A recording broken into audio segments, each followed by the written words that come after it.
Durgun Boldar Хизепле депутация, Хизепле Чуваш Республики Пушлиге Булмадратна кандидат Сем, Паян Бирин Чак Шагазан Тарганче, Канаш районче,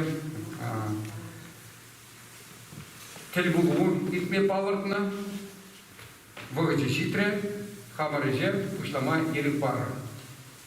Уважаемые депутаты Канарского районного собрания, уважаемые депутаты сельского поселения, уважаемые кандидаты на должность главы Чувашской Республики, все вы знаете, что исполняющий обязанности главы Чувашской Республики Олег Алексеевич Николаев выдвинул новую инициативу для Чувашской Республики. Это новые предложения о прохождении муниципального фильтра на совершенно новой основе.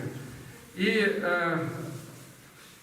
смысл заключается в том, что эта процедура прохождения кандидата муниципального фильтра, у нас присутствуют кандидаты на должность главы Чувашской Республики, они в пределах установленного регламента знакомят вас с основными положениями своей программы, биографическими данными, отвечают на вопросы, значит, для того, чтобы вы смогли определиться, уважаемые депутаты, кому вы отдадите предпочтение для дальнейшей работе, для прохождения муниципального фильтра. Таким образом, на наш взгляд, вот такой механизм позволит застраховаться от какого-либо давления на депутата. Каждый из вас, сидящий в зале, может сделать свободный выбор и поддержать одного кандидата, тем самым обеспечить свободный и выбор, и широкое участие в этой предвыборной кампании. Мы, Совет муниципальных образований Чувашской Республики, первыми поддержали такую инициативу и предложили провести на базе наших площадок, дискуссионных площадок во всех муниципальных образованиях провести такие встречи, где с одной стороны участвуют, как и сегодня, депутаты представительных органов местного самоуправления всех уровней, а с другой кандидаты на пост главы Чувашской Республики. Вот мы это мероприятие уже, такую встречу мы проводим уже 15-й у нас получается по счету, ну и во всех муниципальных образованиях Чувашской Республики такие встречи пройдут. И вот 15 июля мы предполагаем завершить проведение таких вот встреч. Поэтому разрешите сразу же представить тех, кто участвует на этой встрече. Вот, Андрей Сергеевич Ельменов, самовыдвижение, он выдвигается самовыдвижением. Это кандидат на должность главы Чувашской Республики. Также кандидат на должность главы Чувашской Республики Сергей Петрович Матвеев, это патриоты России. Следующий кандидат у нас участвует на должность главы Чувашской Республики на нашей встрече Константин Олегович Степанович, его выдвинула партия ЛДПР. Следующий кандидат на должность главы Чувашской Республики, который на нашей встрече присутствует и участвует, это Николай Алексеевич Степанов, Российская партия пенсионеров за социальную справедливость. Вот эти кандидаты присутствуют на нашей встрече. И поэтому я просто для того, чтобы напомнить формат нашей встречи, во-первых, регламент каждому кандидату представляется до 7 минут для презентации своей программы, для ответов на вопросы. После того, как все представят свои программы, на вопросы они будут отвечать после того, как все представят, потому что это сделано для того, чтобы вы смогли сориентироваться, значит, кому вы будете адресовать свой вопрос, до 3 минут для ответа на вопросы. Каждому кандидату на должность главы Чувашской Республики задается только один вопрос. Вот у нас такой регламент работает. Формат работы у нас это не предвыборные агитационные мероприятия, это не Поэтому тут не раздаются агитационные какие-то материалы. Дискуссии по выдвинутым, по сказанным программам, по обозначенным позициям не проводятся. Но и, как правило, у нас и кандидаты на должность главы Чувашской Республики, они не оппонируют друг другу, значит, принимают. То есть речь идет о таком мероприятии, которое информационном мероприятии. Поэтому вопросы задают из зала только депутаты. Вот такая работа и ведется Советом муниципальных образований для того, чтобы облегчить ваш выбор на этапе муниципального фильтра. Мы приступаем к нашей работе, и слово представляется Андрею Сергеевичу Ильдименову, самовыдвижение. Пожалуйста, слово вам, Андрей Сергеевич. Станислав Андреевич, спасибо большое. Здравствуйте, уважаемые депутаты. Андрей Сергеевич Ильдименов, 45 лет, родился и вырос в Чебоксарах. В 1996 году закончил Чувашский государственный университет, экономический факультет. В том же году уехал в Москву, в Московский институт управления, поступил в аспирантуру, защитил кандидатскую диссертацию. Сейчас хотел вкратце рассказать, по каким причинам выдвигаю свою кандидатуру на должность главы Чувашской Республики в качестве самовыдвиженца и обрисовать ряд ключевых моментов, которые заложены в мою предвыборную программу. Основной мотив, почему я выдвигаюсь на должность главы Чувашской Республики, заключается в том, что Чувашия теряет и политическую, и экономическую автономию уже много лет. Ярким примером того, что по политической автономии Чувашии был нанесен очень серьезный удар, это зимние события этого года, когда главу нашей республики указом президента Российской Федерации сняли с должности. Если бы у республики не было своей конституции, если бы у республики не было своего бы государственного совета, если бы это просто была бы рядовая область, как субъект федерации, не было бы никаких вопросов. Но это произошло именно с нашей республикой. И здесь необходимо дать комментарии по этому поводу, почему это происходит и какие последствия могут быть для республики, если этому событию не дать оценку и не выстроить определенную стратегическую линию. Политическое ослабление Чувашии происходит в первую очередь из-за безобразной коррупции, которая у нас есть. Сам я ненавижу и презираю коррупцию в любом ее виде. И то, что происходит в республике, в том числе где-то бездействие, а где-то несущественное влияние правоохранительных структур на коррупционную составляющую, приводит к тому, что у нашего многонационального народа Чувашии возникает апатия, опускаются руки и безразличие к тому, что происходит с республиканской властью. Это очень большая угроза, поскольку в этом случае мы становимся безоружными, и наша слабость как раз приводит к тому, что нам начинают указывать из Москвы, как мы должны себя вести, какие инвесторы должны прийти в республику, в том числе, все вы знаете китайскую историю о том, как себя ведут китайцы в районах республики. И, безусловно, это никуда не годится, и такие инвесторы не работают на интересы многонационального чувашского народа. Второй момент – это то, что политическая ситуация и ослабление автономии также подкрепляется экономической слабостью республики.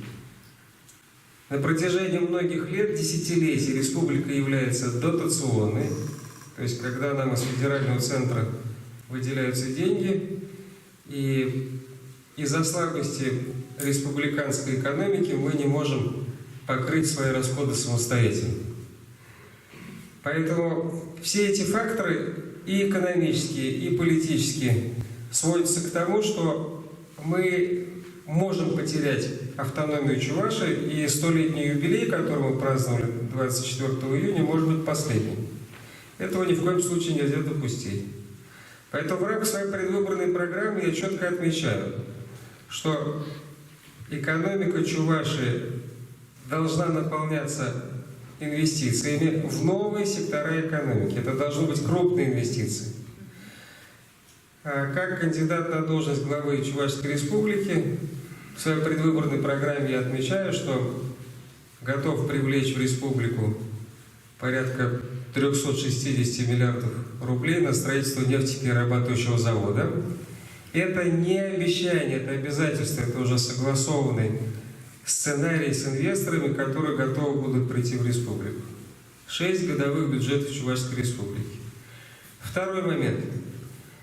Это поддержание действующих предприятий республики в рамках программы повышения производительности труда. Последние 2 года работаю в Краснодарском крае, веду 6 компаний. Производительность труда растет.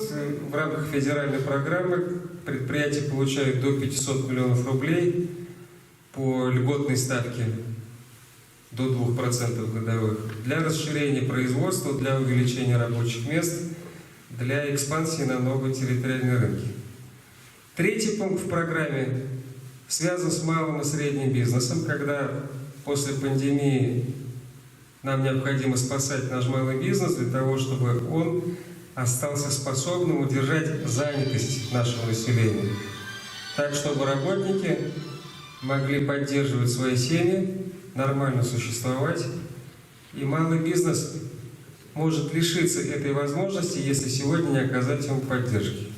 Поддержка заключается в том, чтобы предоставить налоговые каникулы по текущим налоговым платежам, сократить налоговые ставки для малого бизнеса и заниматься на уровне республиканских и районных властей кооперацией между субъектами малого предпринимательства. Помогать без использования банковских кредитов за счет взаимного сотрудничества решать проблемы, которые сегодня стоят перед малым бизнесом. Это короткий перечень характеристик, которые содержатся в моей предвыборной программе. Еще раз хочу подчеркнуть, что не склонен давать обещания. Все, что содержится в моей предвыборной программе, это взятые на себя обязательства, которые обязательны к исполнению в случае выдвижения на пост главы Чувашской Республики и выбора чувашского народа. Еще одно хочу сказать, что муниципальные депутаты и депутаты сельских поселений должны всегда участвовать в обсуждении как равная сторона при рассмотрении любых инвестиционных проектов, которые проходят на их территории. В этом случае мы сможем работать в интересах своего народа и принимать решения на нашей чувашской земле. Спасибо большое, будьте здоровы, желаю вам успехов и удачи. Спасибо, Андрей Сергеевич. У нас подошел еще один кандидат на должность главы Чувашской Республики. Это Александр Михайлович Андреев. Его выдвинула партия КПРФ. Пожалуйста, Александр Михайлович, вы возглавляете наш список. Тут они в алфавитном порядке. Надеемся, перед нет то же самое будет. Пожалуйста, вам слово. Добрый день, уважаемые товарищи, дорогие коллеги. Кратко о себе. Родился, вырос в поселке Кутеси, Чебоксарский район, 1978 года рождения.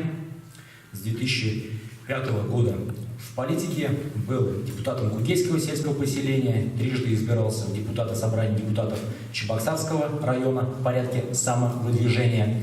С 2016 года депутат Государственного совета Чувашской Республики, фракция КПРФ. Высшее юридическое образование, высшее экономическое образование. Прошу прощения за то, что опоздал. Просто после этих встреч ко мне подходят люди, как депутату Госсовета, обращаются, и я вот в Канаше провел встречу, выслушал наказы и предложения. Если кому интересно, тоже я готов пообщаться после окончания. Вот я такую тетрадку завел с самой первой поездки и все записываю в нее, и предложения, и жалобы, и обращения, и как депутат я по этим вопросам обязательно буду работать. Моя программа основана на 3 основных моментах. Это политическое направление, социальное и экономическое. Политическое, кратко, необходимо проводить прямые выборы глав сельских поселений, районов и городов. Такая возможность в уставах есть, но из-за административного давления вы, как депутаты, этим инструментом, к сожалению, не пользуетесь. Хотя могли бы. Необходимость использования инструмента как референдум. Местного значения, регионального значения. Много возникает вопросов, когда жители могут высказать свое мнение путем референдума. Простой пример. Сельское поселение Атлашевское, Чебоксарский район, хотели построить, свыше дали указание, чтобы там началось строительство мусорного полигона. Жители смогли организоваться и провести референдум. И этот референдум у них вышел.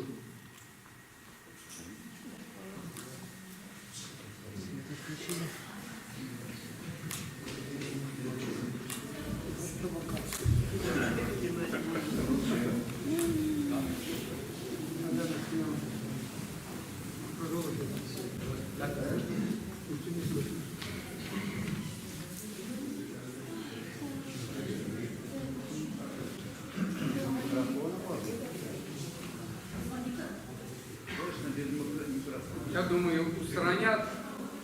Давайте немного подождем. Да, подождем. Если то устранят, да, я готов без микрофона выступить. Здесь время остановлено, потому что вы уже, наверное, почувствовали, у нас все, таймер, значит, четко время у нас. Время остановлено с того момента, когда вы взяли паузу, так сказать. Мы все. Национальный будет завершен, нормально все, да? Нет, уважаемые друзья, товарищи, давайте мы подождем немного. Если совсем не удастся устранить, то я не знаю, в каком режиме. Я попробую. Да. Пусть нам скажут, если это возможно устранить, то да. Если нет, то наши посиделки в темноте, это сегодня не тот случай для того, что в темноте. Да, раньше керосин был.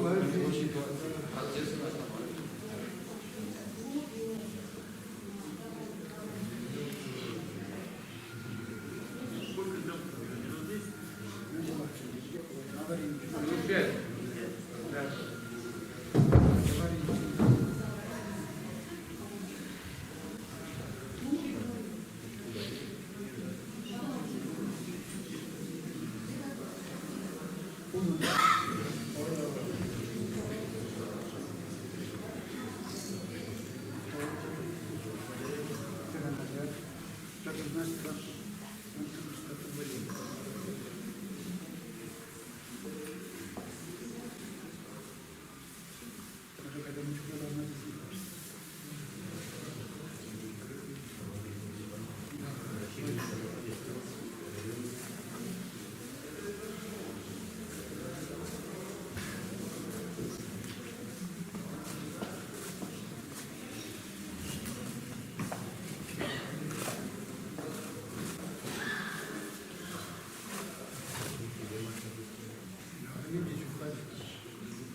Да.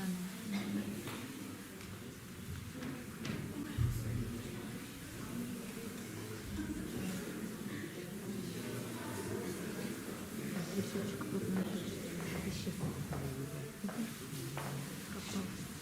Где интересно?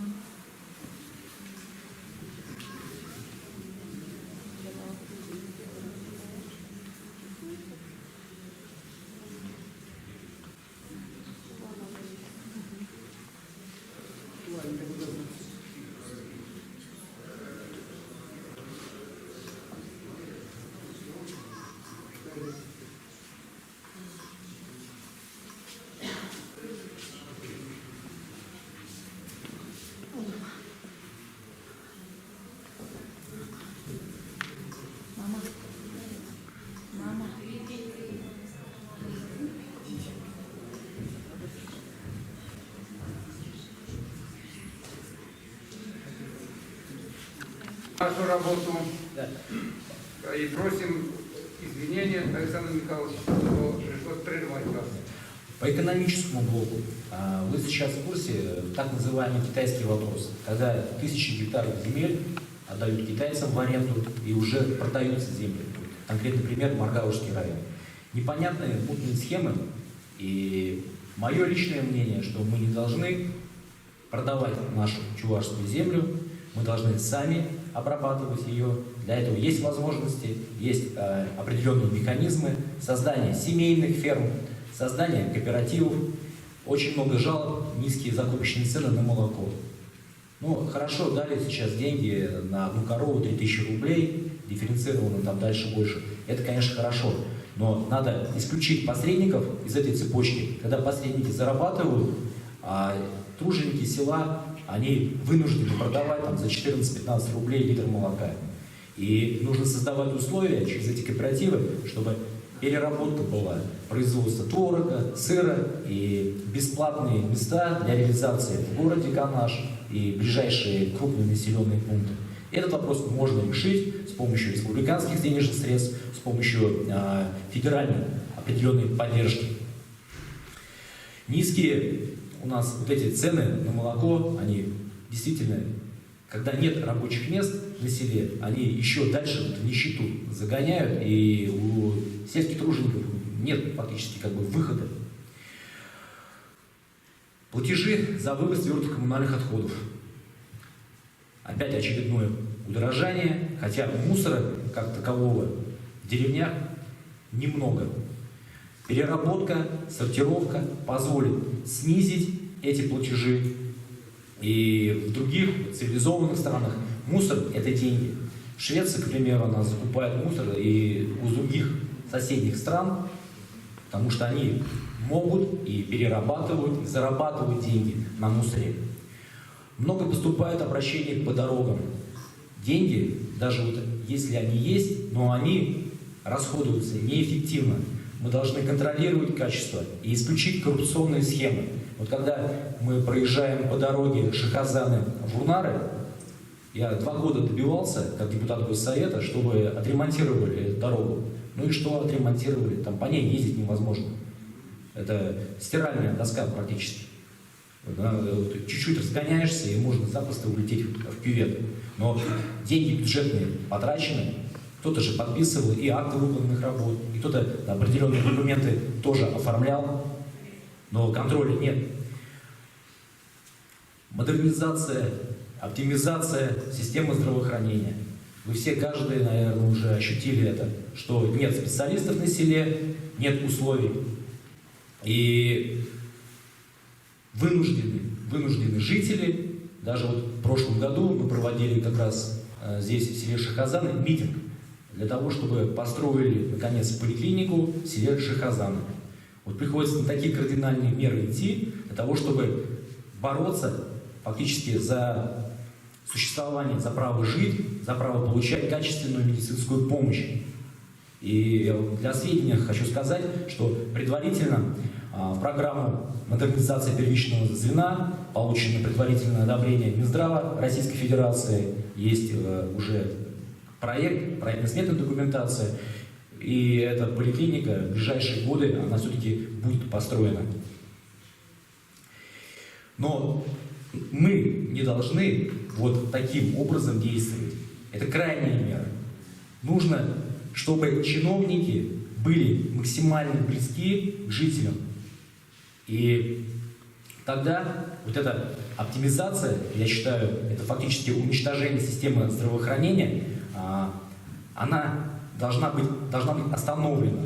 И все жители, и сельская глубинка, и крупные города, там Чебоксары, Новочебоксарск, они должны получать квалифицированную, качественную медицинскую помощь. Потому что это очень важно. И в условиях коронавирусной инфекции вы каждый, наверное, это ощутили, что даже скорая помощь порой не приезжает. Люди сидят дома, и тесты у некоторых даже не берут. Вот до такой чудовищной ситуации довели систему здравоохранения в нашей Чувашской республике. Это, конечно, случилось не за 1 год. Это целенаправленно, годами вот эта ситуация у нас складывалась. И только вместе, только повышая нашу гражданскую общую ответственность, в первую очередь вас, как депутатов, мы это сможем сделать. Спасибо. Александр Николаевич, спасибо. Еще раз просим прощения, что вот пришлось вот так вот сделать вынужденную паузу. Сейчас слово представляется кандидату на должность главы Чувашской Республики Сергею Петровичу Матвееву. Пожалуйста, Сергей Петрович.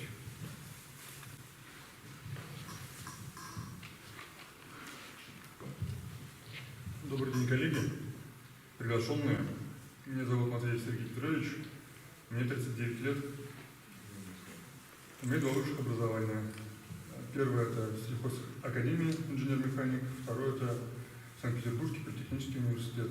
Это финансовый кредит. Женат, воспитываю 3 детей. В 2015 году был избран депутатом Чебоксарского района от партии «Патриоты России». Также сегодня выбран кандидатом на пост главы Чувашской Республики от партии «Патриоты России». Патриот кто он? Патриот тот, кто переживает свою родину, знает все ее проблемы, знает проблемы каждого ее жителя, знает, чему радуется этот житель, знает, о чем мечтает этот житель. А не тот, кто красноречиво рассказывает про любовь к своей родине и ничего не делает. Я за политику без лицемерия. Моя позиция – это помогать каждому гражданину нашей республики. Власть должна быть честной, открытой. Каждый из нас должен иметь чистый уютный дом, свежий воздух, чистую воду, качественные дороги, образование для наших детей. Мы устали уже от обещаний, которые нам дают много лет. И мало что из обещанного выполняется. Пора уже действовать. Я в политике не первый год. Я доказал, что можно работать честно во благо своего избирателя. Жители Чебоксарского района знают, что я могу работать честно во благо своего населения. Так я активно помогал преодолевать бюрократические препоны при получении жилья многодетным семьям.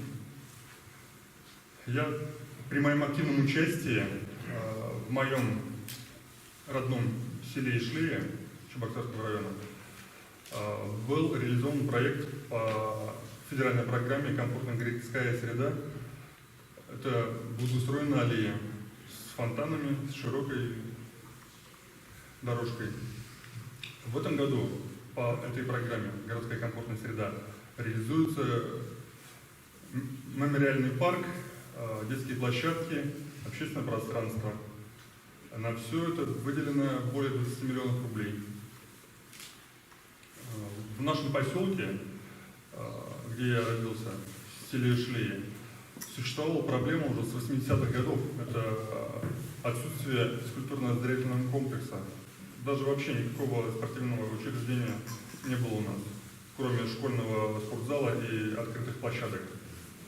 Нам каждые выборы обещали, что построят, что сделают, но жители уже отчаялись, никто не верил никто не верил, что это когда-либо реализуется. Вот когда я стал депутатом, я обещал себе, что я сделаю все, что можно для реализации этого проекта. Итогом моей работы стала непростой работы, стало то, что данный проект прошел все экспертизы и документация была подготовлена. И этот проект вошел в федеральную программу «Спорт. Норма жизни». И эта программа реализуется в 2021 году. В таком же темпе, такими же усилиями я готов работать во благо нашей республики в целом и во благо каждого гражданина. На этом у меня все. Спасибо. Сергей Петрович, спасибо. Разрешите представить слово кандидату на должность главы Чувашской Республики Константину Олеговичу Степанову. Он выйдет в партии ЛДПР. Пожалуйста. Да, меня уже представили. Степанов Константин, мне 33 года. Я являюсь депутатом Государственного совета Чувашской Республики, руководителем фракции ЛДПР в Госсовете Чувашской Республики и работаю на постоянной профессиональной основе заместителем председателем Комитета Государственного совета Чувашской Республики по государственному строительству, местному самоуправлению, то есть профильный комитет, регламенту и депутатской этике. У меня высшее юридическое образование. Я думаю, про биографию, если кто-то захочет, обо мне очень просто найти ее в интернете. Достаточно набрать Константин Степанов, депутат Госсовета, и выйдут и результаты моей деятельности. И вы сможете увидеть, как я работаю, мои принципы работы, и биография, конечно, там тоже будет. Я ваш коллега в самом широком смысле этого слова. Я очень надеюсь, что вы сюда пришли по собственному желанию, никого сюда не понуждали приходить. Для меня несколько удивительно, что в основном здесь прекрасный пол у нас присутствует. Я здесь посчитал, 56 на 17 у нас соотношение мужчин всего 17 человек. Я обязательно посмотрю на сайтах муниципальных образований, действительно ли советы депутатов у вас наполнены женщинами. Если это так, то это, в принципе, неплохо. Это, думаю, даже очень хорошо, поэтому, потому что можно будет по-хозяйски к многим делам подойти. Но поговорить я с вами сегодня хочу на более профессиональном уровне, потому что вы не простые избиратели, а все-таки депутаты представительных органов. Как я уже сказал, я ваш коллега в самом широком смысле этого слова. Я был депутатом местного самоуправления. В 2015 году я избрался в Чебоксарское городское собрание депутатов, где работал в комиссии по городскому хозяйству. В 2017 году я получил мандат от партии ЛДПР в Госсовете Чувашской Республики и работаю в профильном комитете. Я прекрасно понимаю, что вы являетесь тем первым звеном, куда обращаются люди в случае возникновения любых проблем. Будь то это бытовые проблемы, проблемы с врачом, я не знаю, там, с пожарной станцией, с водонапорной станцией, со всем чем угодно. Мы объехали уже очень много районов. И некоторые нас удивляли тем, что депутаты сами спрашивают из зала, почему у них в округе не косится трава.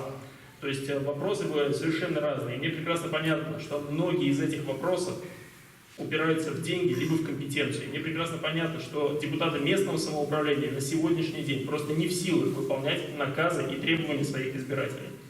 Дело в том, что вы все прекрасно понимаете и то, как у нас формируется бюджет. Это перевернутая пирамида. Все средства аккумулируются в Москве, а потом распределяются в соответствии с государственными программами. И здесь мои коллеги говорили, что муниципалитеты могли войти в одну, в другую. Так вот, то, что нужно вашим жителям сейчас и здесь, то есть чистая вода, например, благоустройство, МАФы различные, можно получить только если войти в какую-нибудь из государственных программ. Если никакой государственной программы в этот год не проводится, то получить это невозможно в принципе. Также и с строительством больницы, также и с любыми другими благами. Поэтому эта бюджетная политика государства, она запланирована так не случайно, и на протяжении 20, а то и более лет местное самоуправление у нас, к сожалению, ослаблено. И результат этого люди не верят в существование действенного местного самоуправления. И в последнее время даже, чтобы депутатов найти, которые согласны пойти баллотироваться, довольно тяжело. Кроме того, вы все прекрасно понимаете, что введена система отчетности, и хотя депутаты не получают денег из бюджета, они почему-то обязаны показывать свои доходы, расходы, отчитываться от членов семьи там, и так далее. Это тоже отпугивает. Будущее местного самоуправления, к сожалению, тоже не солнечное. И зависимость от органов местной власти, от администрации, от исполнительной власти, к сожалению, будет только расти. Кажется, что так было всегда, и всегда депутаты были, так скажем, более освобожденные и более зависимы от вышестоящих во власти людей. Но это далеко не так, потому что есть статистика. Например, в 2008 году 70% глав администраций районов и городов избирались на прямых выборах. То есть их руководителем, их начальником был напрямую народ. Сейчас, как вы знаете, глава администрации у нас назначается по результатам конкурсных комиссий. Большинство членов конкурсной комиссии, естественно, направлены органы исполнительной власти. То есть их непосредственный руководитель не народ, а начальник сверху. Поэтому какие бы ни были решения, которые заставляют спускаться на местный уровень, они будут приняты. То же самое и в Госсовете у нас, в котором я работаю. Закон о повышении пенсионного возраста принят в Государственной Думе, но перед этим в каждый парламент России был направлен этот проект закона, где попросили дать отзыв. Чувашия направила отзыв положительный. Хотя мы, и ЛДПР, и КПРФ голосовали против. Но отзыв положительный, потому что там просто большинство из всем вам известной структуры партии как раз идет по вот этой вертикали. Точно так же и на местном уровне. Никогда вы здесь не добьетесь успеха в реализации местных программ и того, что хотят жители, если местное самоуправление будет продолжать оставаться настолько зависимым, насколько и сейчас. У нас у чиновников квартиры, машины, права, их обучают, повышают квалификацию, у них есть государственные гарантии, у них повышенные пенсии, а у депутатов нет ничего, кроме красного удостоверения, и один раз в месяц посидеть в районной администрации, посмотреть, на что там порешали за него и проголосовать да или против. Ну, как правило, это да, потому что просто не хватает даже времени или компетенции вникать в эти вопросы.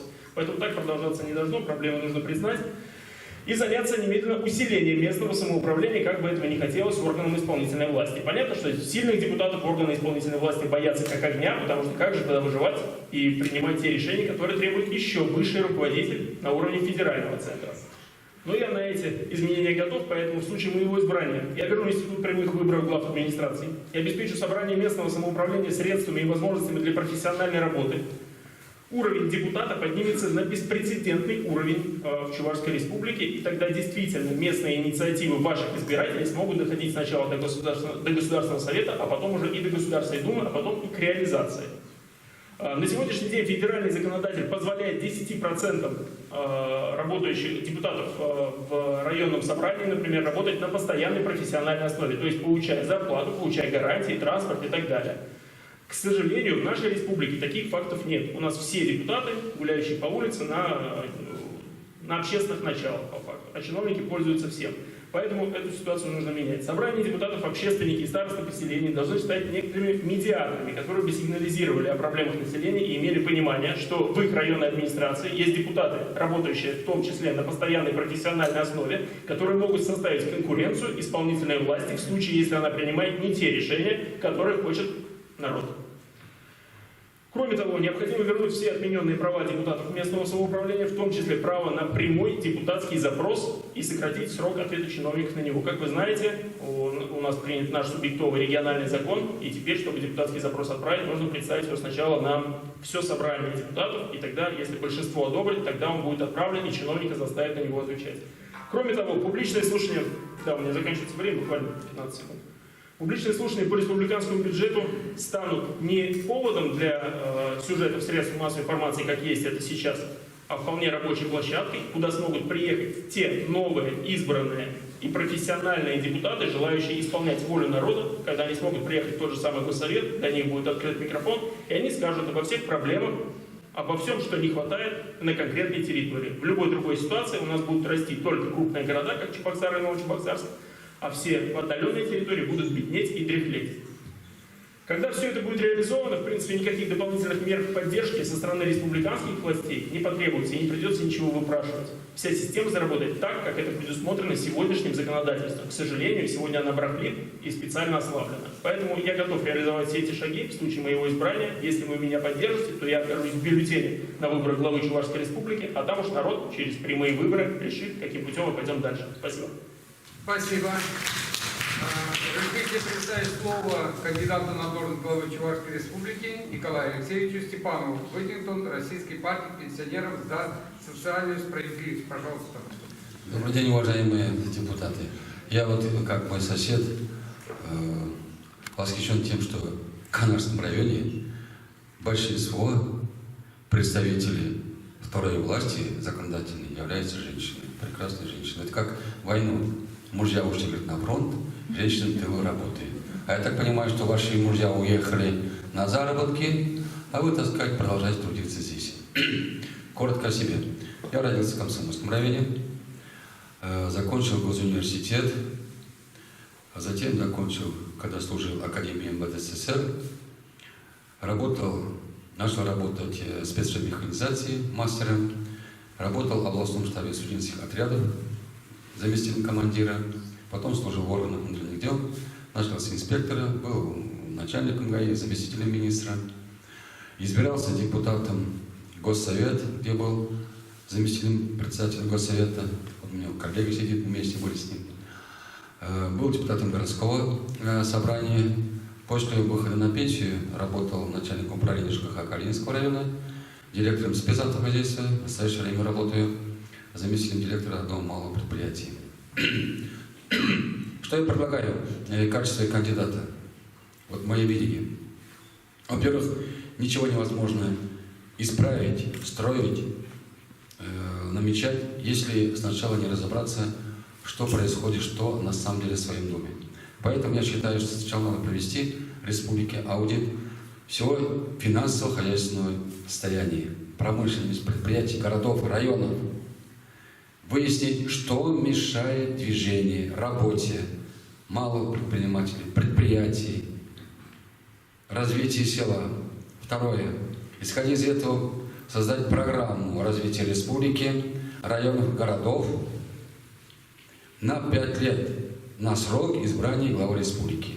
Чтобы всем было видно, что будет в 21-м, 22-м и так далее. Люди видели, на самом деле, решается эти вопросы или нет. Потому что мы же сами видим, мы главу избираем, что-то нам обещает, а потом не знаем, что там было за 5 лет. 5 лет кончается, что сделано, толком непонятно из того, что он обещал. Третий момент. Считаю, что республика должна быть цельная программа развития села. Почему?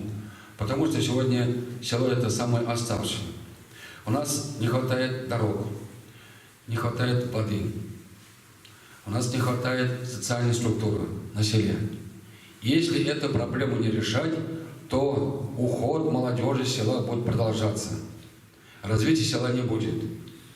И здесь же должно быть четкое понимание и государственная поддержка производителям сельхозпродукции. Это в первую очередь. Как раз вот товарищи говорили, организации кооперативов, других с помощью республиканского бюджета, чтобы наши производители свою продукцию реализовали не через посредников, а напрямую. Республики, начиная главой республики, кончая министрами, главами администрации районов, должно быть лоббирование продажи продукции, выпускаемой в республике. Ведь сегодня очень ценится за границей, в городе Москве, других больших городах, сельской продукции экологическое качество. У нас в республике экологическую продукцию выпускают. Но его реализации никакой. Почему? Вы смотрите, у нас везде федеральные сетевые магазины начали работать. Уже в районных центрах, больших селах, Магнит, Пятерка и прочее. А продажи там продукции наших селян почти нету. Почему? Потому что нет позиции руководства республики. Я уже не раз говорил, как Татарий, помню, Шаймиев, он на таком совещании большом сказал: уважаемые сетевики, если в ваших магазинах не будет продаваться продукции наших сельских производителей, то вы можете собирать свои магазины и уехать. Я найду повод для того, чтобы вас закрыть. У них там все нормально. У нас даже молоко почему-то здесь продают татарское, а не наше, в основном даже. Четвертый момент. Все можно составить программу, все можно получить деньги. Но если будет такая же кадровая политика, как сейчас, когда назначают по принципу родственных отношений, друзья, кумовства и так далее, то никакого движения не будет. Не зря еще в свое время Ленин говорил, кадр решает все. Вот такая политика кадровая у КПСС была прекрасная. Надо вернуться к этому. Необходимо, чтобы у руля министерств, ведомств, администрации стояли профессионалы, опытные люди, любящие свою республику, независимо от какой партии он представляет. Главное – его профессиональное качество. Естественно, сочетанием молодых, которых надо готовить к этому. А то у нас сейчас как человек за 50, все, говорят, что его нельзя назначить руководителем, потому что он старый. А уж не говорю про 60 и дальше. Потому что, хотя и пенсионный возраст повысили, но они уже никому не нужны, получается, в сегодняшней России. Насчет инвестиций. Да никогда наша республика инвестиций не придет при такой коррупции, когда на всю Россию озвучила Генеральная прокуратура, что Чувашия занимает 3-е место по коррупции. Какой дурак принесет деньги, зная, что эти деньги разворуют, не дадут ему работать. А инвестор хочет вложить, заработать.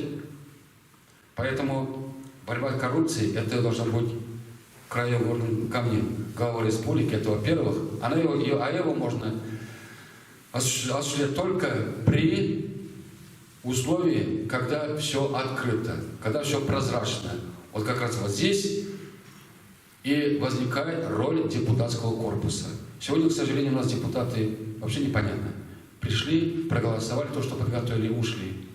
Требовать не могут, спрашивать не могут, их ни во что не ставят. Все перевернуто вверх ногами. Хотя в Конституции написано, что у нас две власти, исполнительные и законодательные. Депутаты принимают закон и осуществляют контроль. К сожалению, законы принимают, решения принимают, а контролировать не могут, потому что исполнительная власть их не допускает к этому. Вот это не должно быть.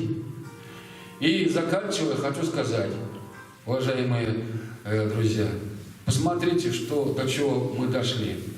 Мы каждый раз, сейчас на 5 лет, избираем депутатов в Государственную Думу, членов Совета Федерации. У нас в республике их в общей сложности 9 человек.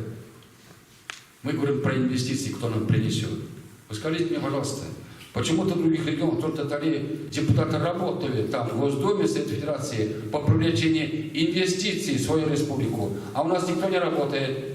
Только приезжают открывать и развязать эти вот ленты, построены за счет бюджета денег.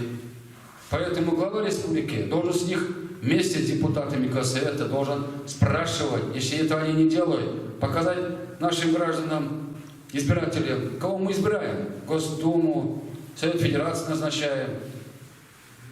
Если этого не будет, у нас никакого движения не будет. Спасибо. Спасибо, уважаемые кандидаты. Представили свои программы, так скажем, презентовали. Пожалуйста, вопросы к ним. Я уже объяснил, что каждому кандидату на должность главы Чувашской Республики задается один вопрос. Из зала представляется и свой вопрос зачитывает. Пожалуйста. Активнее, пожалуйста, к микрофону. Представьтесь и вопрос ваш. А вот идут куда.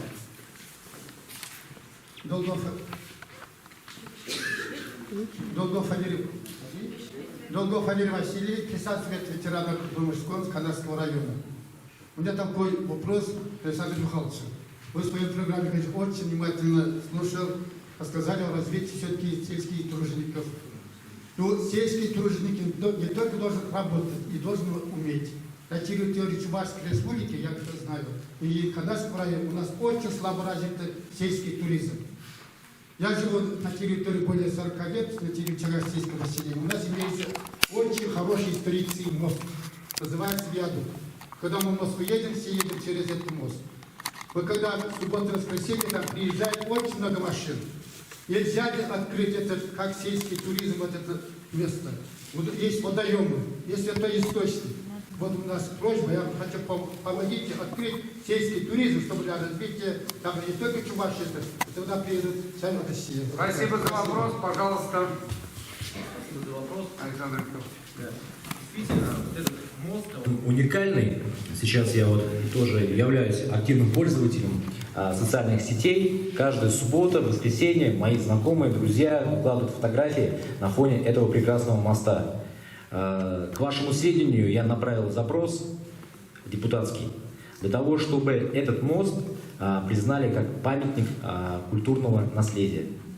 И тогда мы сможем уже по определенным программам выделять денежные средства для его содержания, для развития. И вот ваше предложение мы обязательно учтем в своей работе, чтобы вот дополнительно рядом близлежащие населенные пункты, вот вы сказали, там пруды, родники, да, тоже вот подготовили проект. Обязательно со своей стороны я вам обещаю, встречусь со Степановым Владимиром Николаевичем, главой администрации Канарского района, и в этом направлении мы обязательно будем работать. Я и предвыборную свою программу обязательно включу, чтобы именно развитие сельского туризма. У нас очень красивые места. Вот мы со своими коллегами ездим каждый день, видим и озера, речки, леса, даже вот наши любимые овраги. У нас очень красивая республика, и вот этот потенциал развития сельского туризма мы, к сожалению, до конца не используем. И вот месяц назад даже вот я вот приезжал на территорию Маргаушского района. Почему вот нужно быть активными жителями? Меня пригласили на публичное слушание, Маргаушский район, берег Волги, там изумительное место, поселок, деревня Васильевка называется. И вот прибрежную зону хотели отдать для размещения базы под строительные материалы.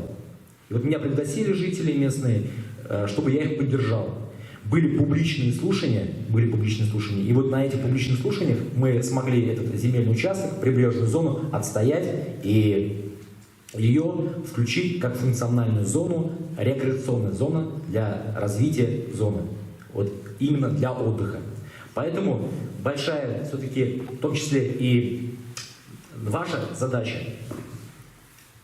работать в этом направлении, чтобы инициатива исходила непосредственно снизу, а не сверху. Потому что сверху там чиновники, они высоко сидят, и зачастую они не видят всех тех моментов, тех интересных, вот, как вы сказали, предложений, они, к сожалению, не видят. Поэтому не стесняйтесь, обращайтесь там, к главам администрации, не стесняйтесь обращаться в профильные министерства. Но я со своей стороны еще вам раз повторяю, обязательно я поддержку в этом проекте вам окажу. Спасибо. Спасибо. Пожалуйста, следующий вопрос. Подойдите, представьтесь. Александрова Зоя Васильевна, Шахатан Ялдарвичи, ветеранцы Советин Ертюжи. Айзер депутаты? Депутаты Балыш Убунга. Но Пиренинде все же в порядке исключения, я просто сами говорю, пама аппарат, меньше колоса парашни шагнута. Пирен конта агитационные мероприятия мар, кандидат зембе избиратель зем суйлависи зем тельбуловой мар, шамбада про закон бакили жюля шагнда, депутат зем шеш иду зем пама удараща. Ну, езер Алла жовла депутат волна шутайсе, шутка брезер хизепле депутат тезе, шамбада таргашин иду кама тогда кескель. Закона посмая баркунда вазене чималдан вазене бурзачабат, если закона поса хамар еще гиргельзе буратпар булзасын. Сергей Петрович Матвеев поднялся. Вот пин шахазында районный больницы вынашены. Кунда стационардан пидем лайк майна. Ну, поликлиника берет, педи такшанги. Вот умынчалар здание, щитмын жуглар, әкесі руна плетри, щитмын жуги. Кайнан пристрой тоже такшанги керек билік жолында. Поликлиникана шағында құлжарда, пирек. Сыл алма жүремен деп, бір жерде бұлдырчы. Акын келек, юткалдан келеші. Вот акында каян, акында анализ пама келеспай, онда школ лидер жүретмеші, тавра келеспай. Вот если Жанна дума полушма бутаратов, чьи же беря? Выдали нам мала, тогда вы, Сергей Петрович. Пришла я в виду. Выросла голова, хайдыры. Вичек чего шла голова хитрый голымас. Водонап, да. Проблема с медициной у нас существует не только на территории Канарского района. Как бы эта проблема ярко выявилась в связи с последними событиями. Но ваша проблема, насколько мне известно, должна решиться уже как бы в 2022 году по программе модернизации первичного звена здравоохранения. Но это, конечно, вопрос такой. Включили в программу одно, но задача вас, наверное, как депутатов, чтобы эта программа дошла до конца. Потому что много будет зависеть от качества подготовки документов. То есть нужно, чтобы проект прошел экспертизу, чтобы смета прошла экспертизу, чтобы все данные были актуальны. Вот коллеги, конечно, говорили, что значимость депутатов ослабляется. Но я по своему опыту скажу, что можно решать вопросы, можно их контролировать, вы наделены полномочиями спрашивать с исполнителей. Поэтому вы должны до конца, кто-то из вас хотя бы должен взять на себя ответственность и проконтролировать, чтобы данный проект прошел экспертизу, чтобы к моменту входа в программу все документация была актуальна. Спасибо. Тогда будет. Кизепле депутациям пирень чуваш патшалыгынче иге патшалык чилге вырос да чуваш выросла да чувашлада итизне помабулдаратыр. Тогда не просто казаргатара кизепле депутациям кизепле шак келгулуа кушынаканзем регламента посма пирень нимле майда шука мәжендезесін ебір шағындаларған кандидат сене нумайду каларсадарат пабулдаратыр шамбада кучынаще идузем бараще ялдыргынчи тогда район пуховен депутатизем шакка видела ланма идады бер Таргашин. Добрый день. У меня вопрос к Николаю Алексеевичу. Вначале представьтесь, пожалуйста. Меня зовут Пантелеймонова Людмила Васильевна, я депутат, представляю село Ачикасы. Пожалуйста. У меня вопрос такой. У нас между Багидином и селом Ачикасы проходит республиканского значения дорога. Но она очень в плачевном состоянии. Населенные пункты там крупные, мы живем на 20 километров 5 населенных пунктов.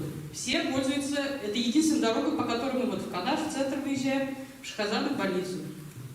К вам вопрос, можно ли найти или как средства, чтобы провести там капитальный ремонт? Спасибо. Я в своем том кратком выступлении сказал, уважаемые депутаты, если мы хотим что-то, вашу, так сказать, проблему решить в дальнейшем, мы должны четко понимать и четко должны для себя построить программу изменения всего. Поэтому, если взять ваш район, значит, все депутаты совместно администрации района должны подготовить программу, то есть проблемы тех вопросов, которые у вас есть. Дорога, отсутствие воды, ФОПа, значит, отсутствие врача и так далее, прочее. Все это должно быть цельной на целые 5 лет, о чем я говорил. Тогда вы бы не задавали вопрос, знали бы, что этот кусок дороги будет ремонтировано в 2021 году. Это больница, которая, о чем говорите, в 2022 году. Это школа в 2023 году. Людям было бы все понятно. И люди могли бы, и вы, депутат, тогда могли бы спросить и администрации района, и Государственного совета, и правительства республики, и того же самого главы республики, почему эта программа не выполняется. Поэтому я по вашей проблеме скажу. Конечно, когда большое количество сел нуждается в нормальной дороге, а это еще тем более, вы говорите, республиканская дорога, а я уж не говорю про те дороги, которые не относятся к республиканской дороге. У нас было озвучено, что 1000 деревень не имеют дороги твердые покрытия. Здесь в прошлом году депутаты Госсовета озвучивали, что не было освоено 1 миллиард рублей, выделенных на дорожное строительство. И, кстати, премьер-министр страны сказал так. Начиная с этого года, дорожный фонд, который выделяется республикам-субъектам, если там не осваивается, пересматриваем и отдаем те регионы, где они быстро и хорошо осваиваются. Поэтому надо в этом направлении работать. А для того, чтобы работать, я еще раз хочу повторить, должна быть четкая программа развития республики, это, естественно, районы, города и так далее, прочее, на целые 5 лет. Тогда понятна будет четкость решения этих проблем, которые есть. Тогда не будут возникать проблемы, то есть вопросы у наших избирателей, у наших граждан. Потому что неизвестность, она вызывает масса вопросов, недовольство работой власти. Я как раз в своем этом говорил, как раз вот помощниками главы республики в этом вопросе должны быть депутаты. А у нас сегодня, к сожалению, я уж не говорю про нынешние исполнительные главы, у нас до этого все главы республики старались так, чтобы депутаты не вмешивались, не спрашивали, не требовали исполнительной власти решения тех проблем, которые есть. Спасибо. Спасибо. Пожалуйста, руку поднимает, представьтесь и вопрос. Антонова Авелина Леонтьевна. Антонова Авелина Леонтьевна, депутат Собрания депутатов Ямашевского сельского поселения. У меня вопрос к Степанову. Уважаемый Константин Олегович, уважаемые гости. Мимо нашего села тоже проходит дорога республиканского значения. Есть остановка, но жители села волнует вопрос освещения. Там нет освещения, что привело даже к трагическим событиям. А также около соседней деревни Емелево нет павильона, и люди в стужу и холод, в жару и дождь ждут прибытия своих автобусов. Пожалуйста. Прошу подсказать, как можно решить эти проблемы и по-чувашски «Талдовущ». Остановка около села Ямашево, нет освещения. В Сиделево есть, в Алдыкасах есть, везде есть, у нас нет. А около деревни Емелево нет павильона для остановки. Спасибо. Да, проблемы, вот видите, опять проблемы практически бытовые. И районное собрание депутатов, конечно, обязано эту проблему знать и обязано ее решать, вернее, заставлять решать оперативно органы исполнительной власти. Если она не решается, конечно, здесь рецепты есть. Я туда доеду вечером, сам все это зафиксирую. У меня коллега долгое время работал в ГИБДД, прекрасно знает, что в случае, если там нет освещения, а тем более там очаг концентрации ДТП, то в том числе даже федеральная структура по ГИБДД должна оставлять об этом акт и направлять в органы местного самоуправления для устранения таких проблем. Значит, эта работа была поставлена на ненадлежащем уровне. Проконтролируем к себе в работу как депутат Госсовета, не как кандидат в главу к себе работу возьму. И я думаю, довольно быстро мы эту проблему решим. По остановочному павильону тоже, я не думаю, что это какая-то большая проблема. Это регионального значения, не федеральное, правильно? Региональное значение. Хорошо, все, это в работу принял. Ну а так, по поводу и дорожных фондов, и по поводу многих других моментов, к сожалению, на сегодняшний день многие программы, не только по дорожному строительству Чувашской Республики, не осваиваются деньги полностью. Поскольку времени у меня осталось, я просто скажу, у нас борьба с онкологическими заболеваниями в Чувашии освоена на 32% деньги только за прошлый год. Борьба с сердечно-сосудистыми заболеваниями 52,3% освоения за прошлый год. А все вы, наверное, знаете, что это как раз две самые главные причины предварительной смерти у нас в Чувашской Республике. То есть они самые массовые. И даже несмотря на это, находятся какие-то препоны, находятся какие-то затяжки сроков и так далее, проблемы не решаются годами. Что касается проекта здравоохранения и молодые профессионалы, по этой программе молодые люди едут на село работать в медицине, она тоже реализована на 71% на сегодняшний день. То есть на 1/3 просто ее не реализовали. Поэтому, безусловно, у власти есть что спрашивать, и нужно обязательно добиваться, чтобы она работала. А если не работает, то в наших с вами силах эту ситуацию изменить и либо кого-то выгнать, либо кого-то наказать, потому что на сегодняшний день вот эти вот министерства, которые допустили такую работу и в половину не выполнили освоение денег по некоторым статьям, они никак не наказаны, их даже публично никто не осудил. Вот вчера была сессия Государственного совета, я эти вопросы задавал министру финансов и призвал Госсовет, хотя бы Госсовету осудить публично тех людей, которые допустили вот такие вот цифры в отчетах. Как это у нас обычно бывает, сегодня они в одном министерстве, завтра их пересаживают в другое министерство, послезавтра они переезжают в другой регион, и вот эта вот перестановка мест слагаемых у нас постоянно идет.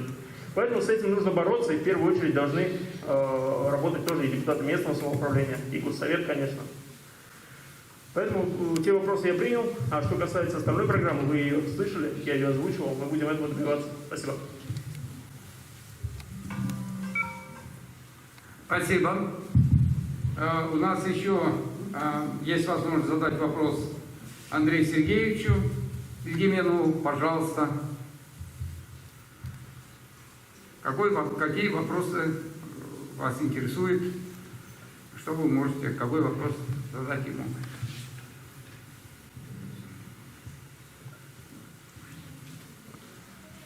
Есть вопросы?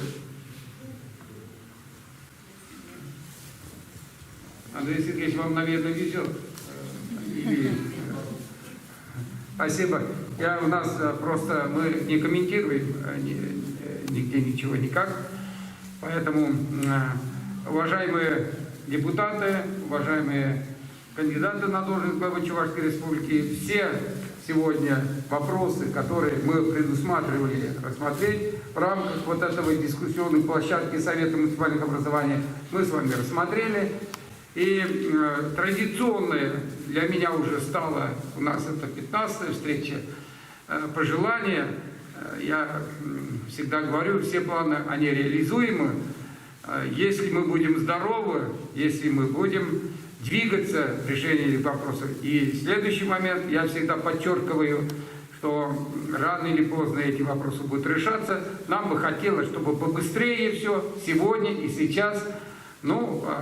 Будем двигаться в этом направлении. Успехов, здоровья и до следующих встреч уже как с нашими кандидатами на должность уже после прохождения муниципального фильтра. Эти встречи уже будут встречи с избирателями. Это совершенно другая форма, где вы можете оппонировать, где вы можете задавать вопросы, соглашаться, не соглашаться, критиковать и так далее и тому подобное. А здесь сегодня эта наша встреча носит информационный характер. Чтобы вы знали, вот они здесь, вот у них такая программа, вот они такие красивые, вот они такие. Спасибо. Делайте выбор. При прохождении муниципального фильтра, я имею в виду. Спасибо. До свидания.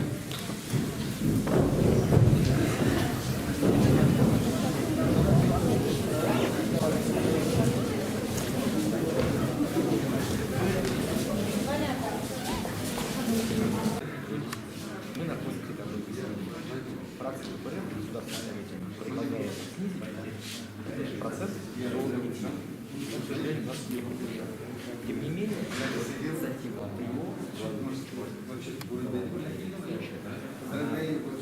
очень, скажем так, демократичная и очень интересная.